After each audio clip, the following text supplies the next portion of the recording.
apesi nga bonne santé, apesi nga kimia. N'apesi merci. Na présence de nos catinesico, alléluia. N'apesi merci na collège pastoral. Pour la marque confiance, va témoigner à la gana le bana par Nzambe. Ticket Nzambe wana amon na yo na tongwa lelo. Pe asale lo bolam na tongwa lelo. C'est vrai lelo eza clôture ya trimestre na biso. Pe eza dédicace ya 3e trimestre. Toza na clôture, toza na dédicace. C'est vrai tozo clôturer trimestre na biso. Na bande ko ngondela Nzambe na semaine oyo na ebisi Nzambe. Nzambe tozo clôturer trimestre ya lumière. Ou assurer peuple à mettre sa nini. Alléluia. Amen. Na bondela ki Nzambe. Ezaki le na tongo tant tozo kite zo leka awa. Na moni na katikati église loboko moko ya monene bimi. Kaka ndenge baba ezali loboko ebimi etoboli ebimi. Eza loboko moko ebandaki kongenga makasi. Na moni azali na ba papier moko bakata bien ya ba duplicateur bakata yango bien ebele. Si bitima na moni mupepe ye esika ya simba ki ba papier wana loboko wana esima ya ba papier. Mon pepe wana ebandi ko panta ba papier wana église mobimba. C'est-à-dire mon pepe wana mais ba papier wana ezo localiser mutu na mutu esika zalaki. Alors na bana ko mitu na parce que Nzambe na biso atika biso na confusion te. Nzambe na lingino ye ba papier wana makamuni neza na kati. Si bitima na moni mo pepe ni papier ekomelinga na maboko na tangi papier wana na moni ba komi fois moko mais 3 fois. Ba komi victoire victoire victoire alléluia. Nzambe sino na tongo le peuple a bébeza. Et de trimestre la lumière et même la victoire. Yondo longu, yondo katisi, yondo bali, yondo bati, yondo témoigner. Nzambe sino na tongo le victoire les alanga pour yo. Limosa banguna na yo, yondo longu, lumière na tongo le et même yo elonga, lumière na Nzambe et même yo réussi, lumière na Nzambe et même yo mbongo, lumière na Nzambe et même yo mabota, lumière na Nzambe et pesio mapasa, tobete Nzambe maboko bien-aimé, ete na Nzambe pour la victoire na kata betesa, oya pesi biso na trimestre lelo, bien-aimé dimanche Nzambe na tongo lelo, les victoires pour la terre la lumière, alléluia. Est-ce que ça a un découvert quand on tente la victoire dans ton galélo? Faut qu'il ne connaisse pas mettre la Nzambe ma moto. Mettez la Nzambe ma moto, bien aimé. Victoire la puissance de Jésus.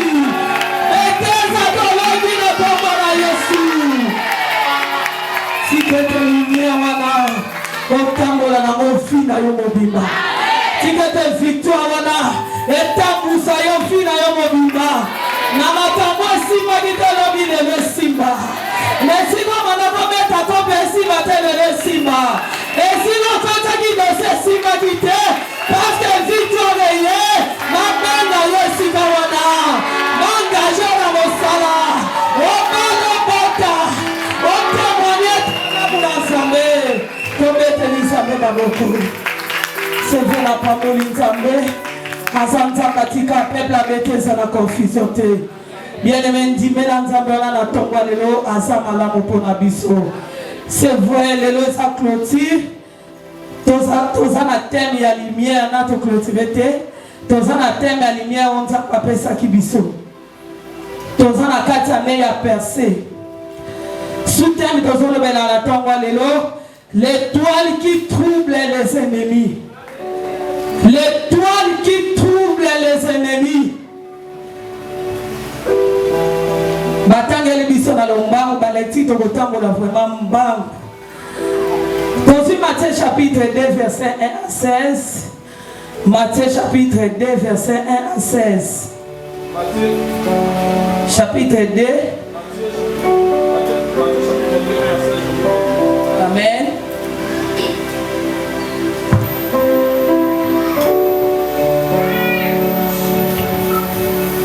Jésus était né à Bethléem en Judée.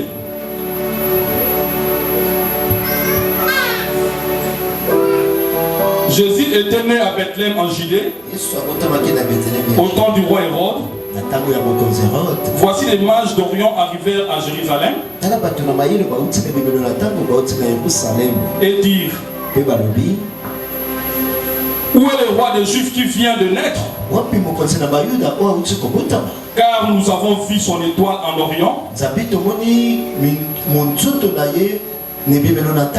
et nous sommes venus pour l'adorer. Le roi Hérode, ayant appris cela, fit troubler, et tout Jérusalem avec lui. Il assembla tous les principaux sacrificateurs et les scribes du peuple, et il s'informa auprès d'eux où devait naître le Christ. Ils lui dirent: à Bethléem en Judée, car voici ce qui a été écrit par les prophètes. Et toi, Bethléem, terre de Juda, tu n'es certes pas la moindre entre les principales villes de Juda, car de toi sortira un chef qui pénétrera Israël.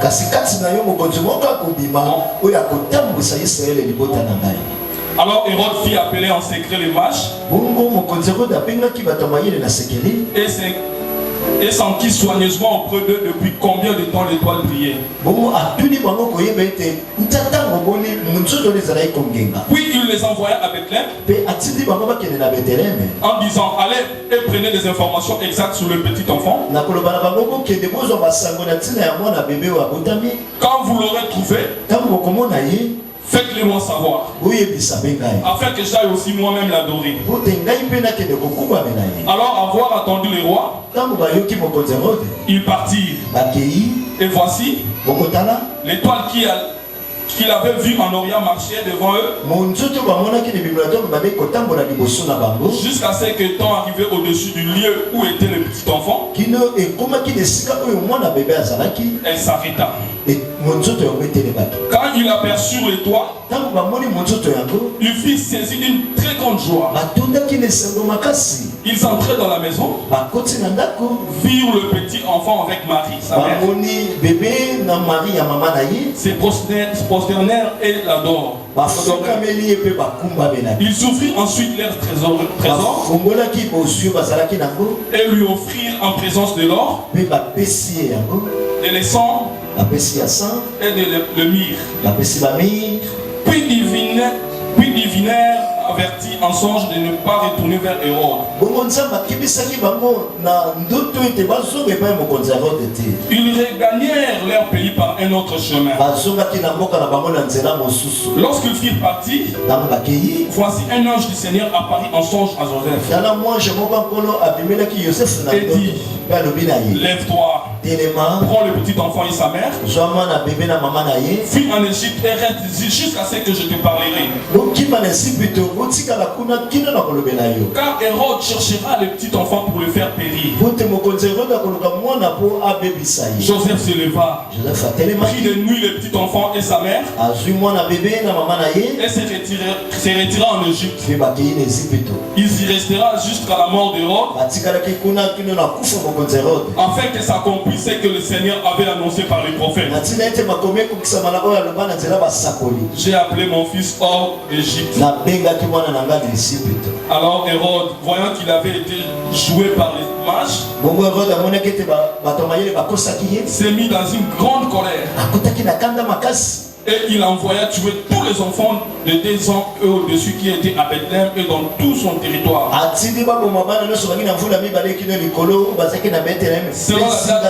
Selon la date dont il s'était soigneusement acquis auprès des mages.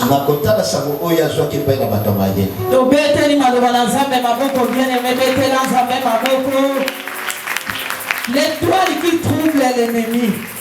Tozana 3 mots dans 4 témoins.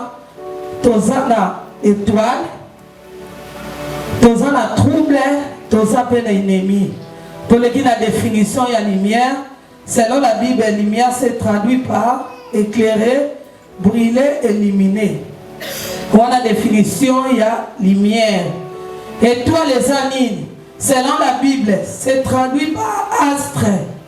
Un astre est un corps céleste illuminé, c'est-à-dire qui met de la lumière, qu'il soit une étoile, la lune ou le soleil.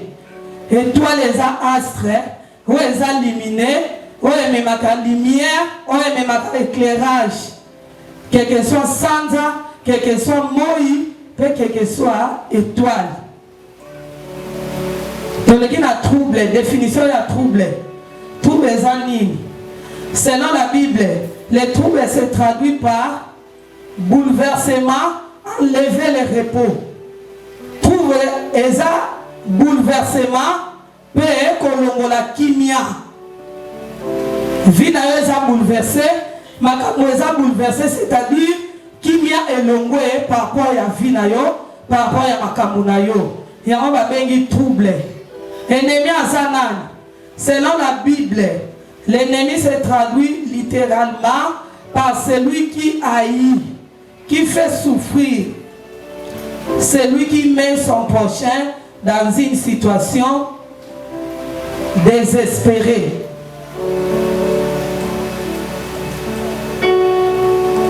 Ennemi est un moto à Inaka. On a sorti à mon nina na vie moko eza désespéré. Moto à Inaka, y on a bengi ennemi. Ce que nous avons dans la Bible, la version tout autant la 4 de Sika O.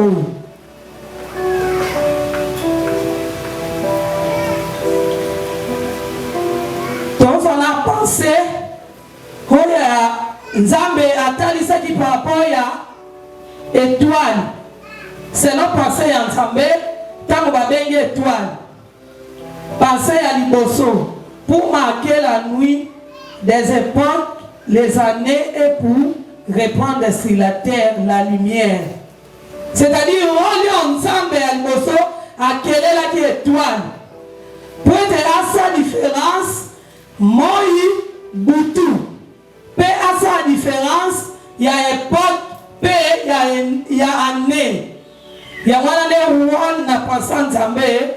Alors, tant que ça va, ils qui constate, ils qui assurant. C'est-à-dire que l'on a une assurance. Assurance, ça va ensemble.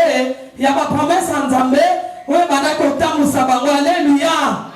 C'est-à-dire, toi, et maintenant qu'on représente présence en Zambé, paix assurance. Oui, maintenant qu'on t'a moussa bango. Et toi, la Bethléem, et maintenant qu'on t'a moussa bango, et ça va qui dit pour la bango. Pour la commission bango, et si kawe bongi sami, pour ma koutanana, bébé Jésus. Alléluia. Le toi nous on est à Bethléem et ça guide. Où ils ont même mis son sali ensemble. Matthieu 2, verset 2. Matthieu 2, 2, je lis au nom de Jésus. Amen. Où est le roi des Juifs qui vient de naître? Car nous avons vu son étoile en Orient. Et nous sommes venus pour l'adorer. L'étoile de Bethléem nous guide vers le plan du salut de Dieu. L'étoile de Bethléem, ils ont même habité dans le biko ensemble. Dans cela, il y a Yesu Messia, il y a Koufa qui prend habité. C'est-à-dire, étoile wana eza Yesu Messia, alléluia beteza. Étoile wana eza lumière dans Zambé.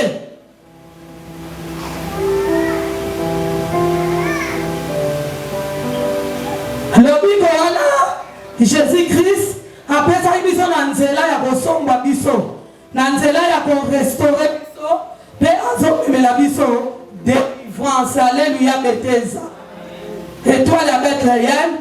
Et yaki na lobi ko nanzela Yesu Messia, nanzela ko somba biso, nanzela ko restaurer biso, pe nanzela délivrance, wazo memela biso, katine siko, alléluia beteza. Bethléem trouble les ennemis. Les ennemis de Jésus-Christ. Et tout le Bethléem, ils ont troublé les ennemis à Jésus-Christ. Les ennemis à Jésus-Christ, c'est là qui roi Hérode. On a demandé qu'on monte à Jésus-Christ. Bible dit que on va manger, on va essayer à comment il a kanda makas. À l'ouki si va manger, à l'ouki si devait Jésus pour être babo maillé. C'est-à-dire étoile, on zamba takatina yo. Lumière on zamba takatina yo.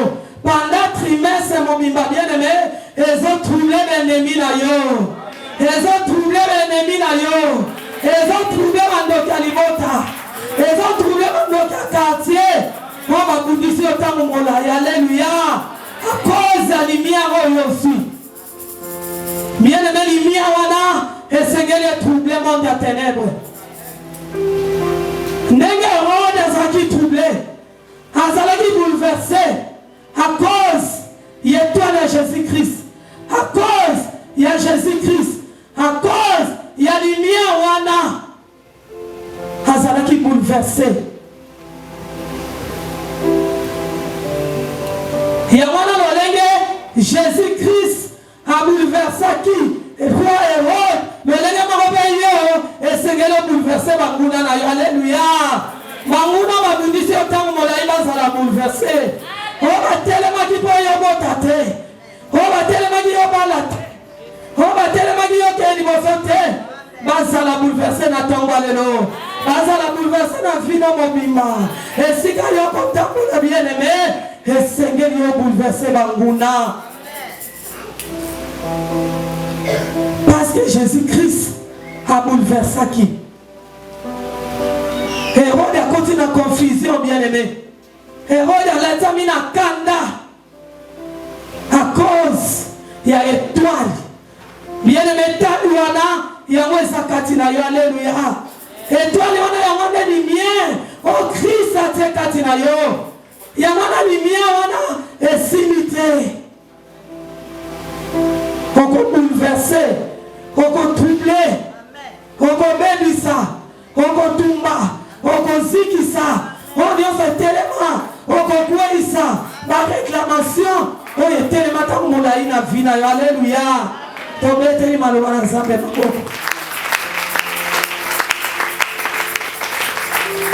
Quelques promesses sur l'étoile qui trouble. Exode chapitre 14, verset 25. Il y a combien Exode chapitre 14, verset 25, puis Somme chapitre 114, verset 1 à 8, puis Somme chapitre 114, verset 1 à 8, Marc chapitre 5, verset 1 à 2. Exode chapitre 14, verset 25. Exode 14, 25, je lis au nom de Jésus. Amen. Il ôta les roues de leur char et en rendit la marche difficile.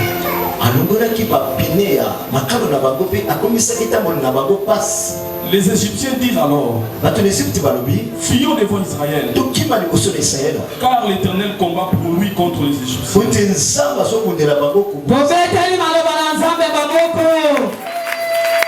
A bouleversé les côtés qui n'ont pas Égypte. Tant que Israël va bimi. Tant que les Égyptiens va zone la d'abord. Libérez le longo ni va pina va dar content pour sa vacha. Les Égyptiens va lobby. Tout ce qui va Israël parce que nous avons la bango dans ce coup de la bango. Il y a un temps où les gens viennent aimer. On s'assirete. Ni tout le monde est là et dit oh, on se bouge derrière mon côté. Nous avons besoin de la yo.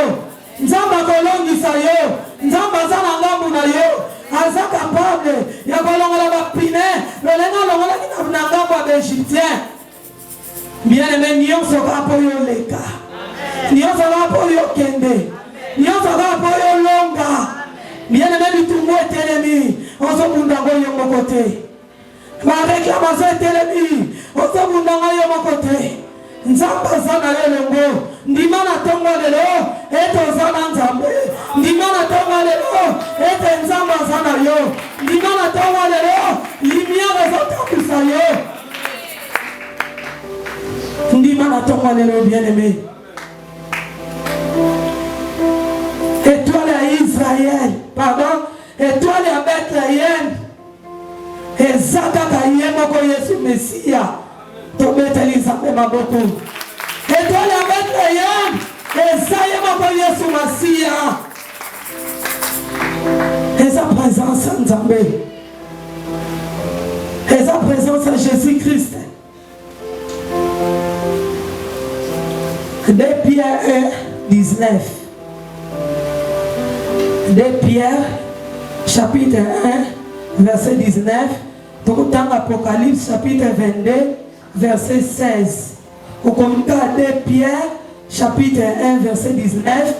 Au commentaire dans Apocalypse, chapitre 22, verset 16. Apocalypse 22, 16, je lis au nom de Jésus. Moi, Jésus, j'ai envoyé mon ange pour vous attester. J'ai envoyé mon ange pour vous attester ces choses dans les églises. Je suis le rejeton et la postérité de David. L'étoile brillante du matin. Est-ce que tu as dit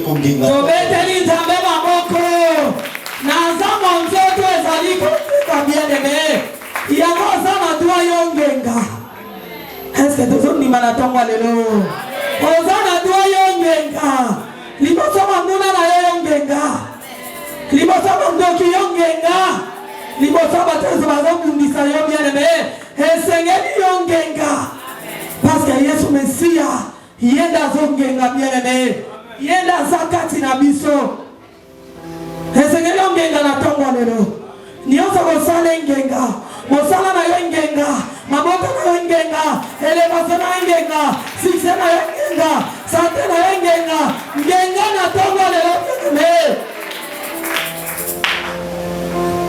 esengeli ongenga bien-aimé. Galates, chapitre 6, verset 17. Galates, chapitre 6, verset 17. Apocalypse, chapitre 1, verset 16 à 20. Tokotanga Galates, chapitre 6, verset 17. Galates 6, 17, je lis au nom de Jésus. Que personne désormais ne fasse de la peine, car j'ai porté sur mon corps les marques de Jésus.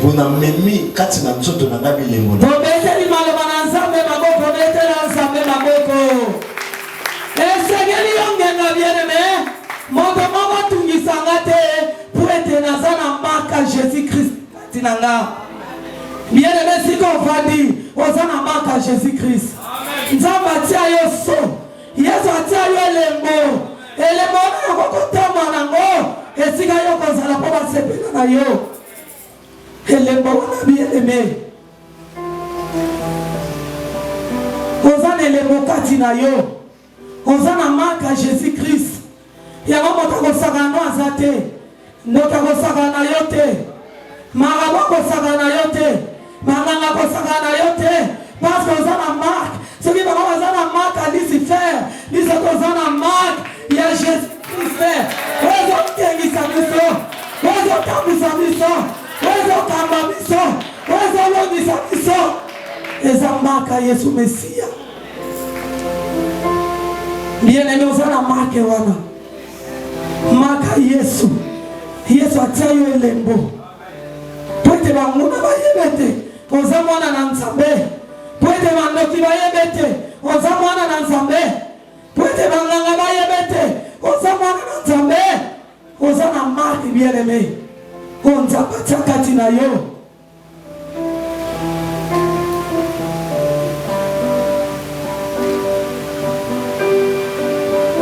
bien-aimé marque wana yango de kolongisa yo marque wana yango de zongengisa yo Il y a un bien-aimé lumière. Et tigani katina yo. O tigani na marque wana. Yo kongenga. Vina yo mobimba. Pato kozala. O kongenga bien-aimé. Parce que ça na marque wana. Amen. Marque wana eza katina yo. Il y a un moment où on a katina yo bien-aimé.